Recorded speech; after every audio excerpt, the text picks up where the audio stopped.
As we ease out of lockdown, as our restrictions reduce, as we return to a more normal society, it's very easy to take the assumption that coronavirus has disappeared. This simply isn't true. It's a huge challenge when people say, well, the pub's open, the restaurant's open, why aren't practices open? Part of the answer to that is that the people who come into practices are already ill, they're already vulnerable, and they are still able to be severely unwell from coronavirus infection. Our numbers have doubled in the last few weeks of infections on a daily basis.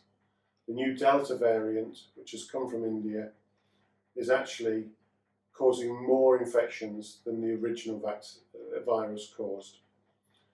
So many more that it's actually outside of the assessments that the main group, SAGE, undertook on the risks of additional variants coming in.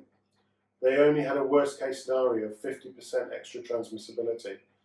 The new Delta variant is 60% more transmissible.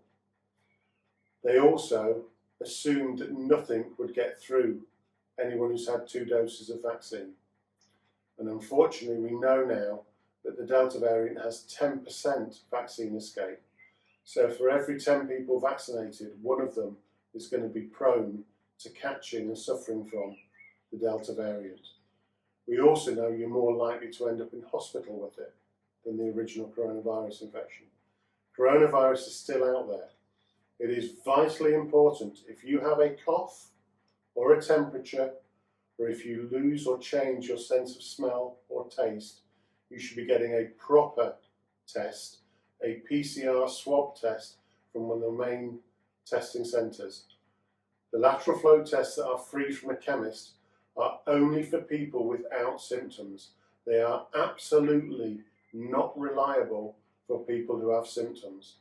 So that includes, unfortunately, your toddlers and children, because if they get a cough or if they get a temperature, you should still be getting a coronavirus test. We know that many of the outbreaks of the Delta variant have come through schools. Please follow the advice, consider your space, consider your hands, consider your face masks, consider that you will do all the things you need to do to try and keep yourself safe. But if you get a symptom, go for that PCR swab test, because that's how we will actually help to control it on an ongoing basis.